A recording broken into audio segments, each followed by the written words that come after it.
Hi everyone, welcome to yet another video in my daily must post something series, and today I wanted to talk about my car. So there it is. So this is an Audi Q5 Edition 1 model. So not entirely sure what the Edition 1 has different to the rest of them, but some highlights are definitely the black trims. So you would, if it was just S-Line, you wouldn't get the black trims at the bottom. The bar under the headlights would not be black. So you also get these alloys with the Audi Sport badging on them, and a few different highlights. Same on the front as well. So that would be the black grille and the black trims underneath. One thing I would change about it is definitely have the black Audi badge as well. I think it would just complete the look. It would make it completely blacked out, but it looks amazing nonetheless. Let's get into the interior. So the Edition 1 comes with these quilted seats. They're absolutely lovely. Took me a bit of getting used to get comfortable with them. Bit of adjustment required. And the Edition 1 comes with electrically adjustable seats and lumbar support adjustment. So you also get these black trims here, which are lovely gloss black. They're absolute fingerprint magnets, and also they just attract dust like nothing else, but a good wipe always solves that. So moving on towards the center console bit, or the main bit of the interior, and one of my favorite features is the turn this off, are the capacitive triggers here. So once you slide your finger over, you get all the menus. So for example, if you want to move from trizone to set a certain area, to syncing all of the vents, or adjusting the fan speed, turning off the AC, and so on. So that's definitely one of the cooler features. And I also love the fact that they're all proper switches and knobs and triggers, because the move towards fully touchscreen buttons and controls is probably not the safest on the road. So down here you can also have the dynamic control, so you can adjust it to the different modes, driving modes, which is now it's in auto, dynamic, so individual. I never actually set that up. On and off with the stop start system, parking, so that would just turn on the parking sensors. And then this is going to be your hill descent control, so it's pretty much like cruise control, but if you go downhill, so you don't keep playing around with the brake. This car also comes with the digital dash, which is lovely, probably one of my favorite features, and you can change that by pressing view, and it goes all bigger, just like that. And then I like it this way so that I can see how much or how little I'm spending on fuel, and it's always a lot. Moving on, one of my pet peeves with this car are the cup holders. So this mug is my favorite mug from Chili's, and when it goes all the way down, these triggers here, or sorry, these kind of notches here that hold the cup, they're very good, but they're a bit too good. It's actually a bit difficult to take out the cup sometimes, which would cause it essentially to spill everything out.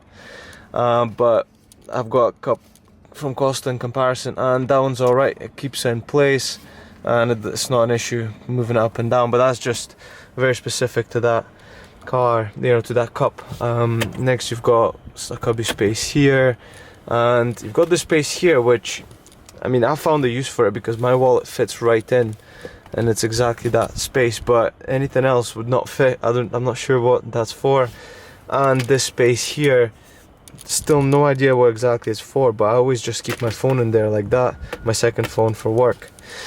What else? We've got plenty of space in here under the armrest. Sorry for the mess. And then the back seats.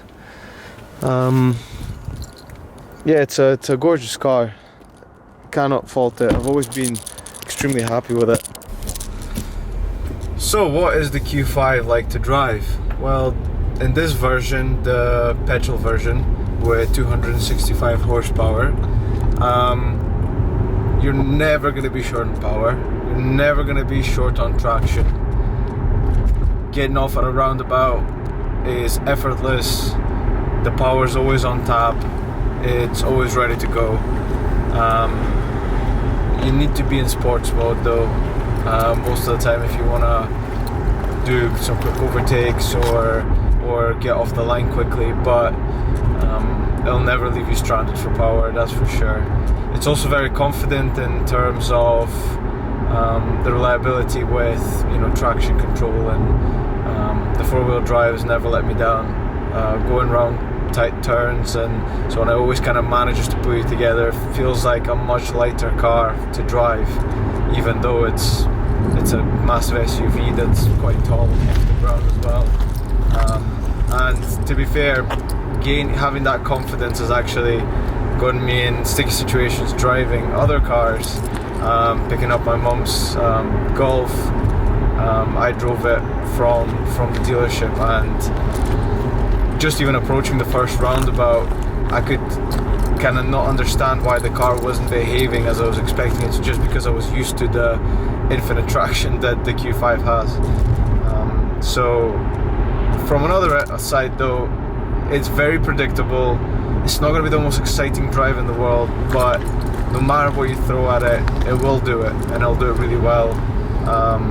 From going from 0 to 60 to 70 to taking really tight turns at speed, roundabouts, it's always very well planted on the road. Yeah, I'm gonna miss driving this car for sure, because I'm changing it very soon, but it's always been a very exciting place to be, and I've always looked forward to getting into the car and driving long distances. I've never dreaded it, always absolutely loved it.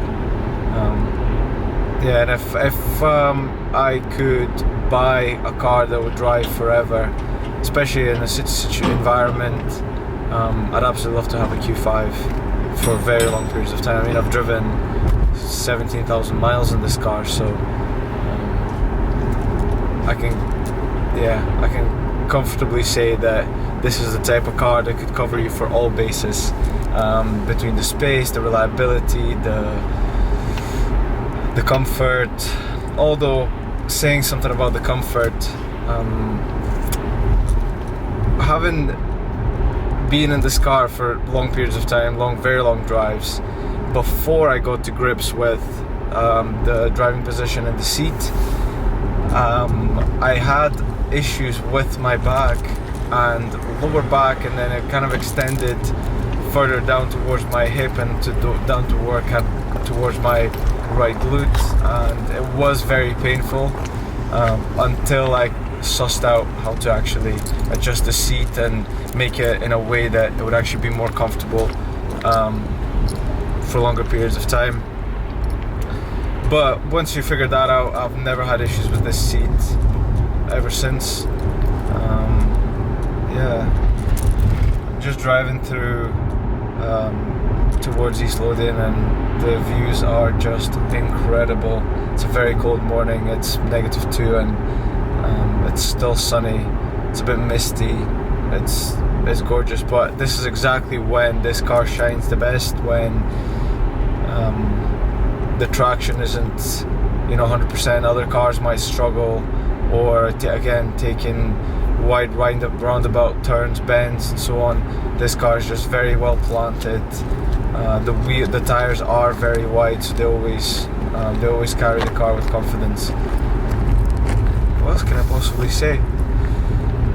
In terms of what you get with the car when you buy it, there's not much that goes above the base spec.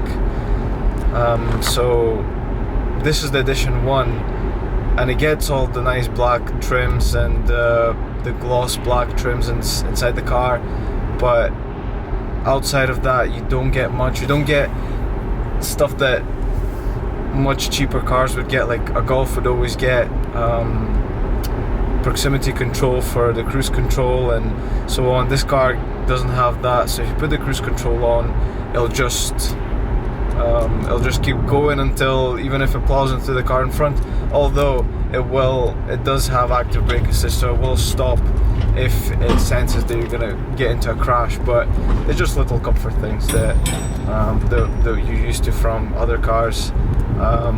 It won't come with a wireless charging pad unless you specify it, and I think it's just over £1,000 for that option. It's in the tech pack. The things that it does come with, though, as standard, especially this Edition 1, not sure about the rest, is the heated seats. It comes with descent control, so if you're going downhill, if you're off-roading, and you want to keep a certain speed without having to play around with the brake pedal, or obviously you can't really stick it into a certain gear because it's automatic, but you put the descent control on and it'll just keep the speed for you the whole way down. It's like a cruise control for going down hills, essentially. What else will it come with? Yeah, so this model does come with the gloss piano black trims and ambient colored sort of LED lights around, which are nice. You can change them to whatever color you want. I always keep it on red. This engine, let's talk about that. I said it earlier in the video that it does have a lot of power, a lot more power than you would need in everyday scenarios. This always comes at a cost, and that cost is the fuel consumption. So to squeeze out 265 horsepower out of a 2-litre engine, the turbo is constantly running. It just loves to guzzle fuel all the time, no matter what. Short journeys, you could be looking at 60 miles to the gallon. I've done journeys like 10-15 minute journeys into the city centre where I've seen single digits, 8-9 miles per gallon on the dash. However, on very long journeys, when I've driven down to Northampton, Milton Keynes from Edinburgh, it could get 35-36 miles per gallon. I would not consistently see higher figures, but you know, that's just the price that you pay for, you know, having 4-wheel drive, very heavy car, smallish engine for this kind of car. But yeah, you get used to it. Eventually, you get used to the massive bills at the pump. It's a 70-litre fuel tank, so it does. It'd probably be about, with today's rates, just over £100 to fill up from zero. And depends on how long you drive, could get about 360 to 420 miles depending on the type of driving you're doing, long distance, short distance. Yeah, it's I mean, I can't really complain about this car an awful lot because it's the full package. Everything that I've ever wanted from a car has got it. Yeah, the reliability, the comfort. That's actually the fuel light going on there, the usual.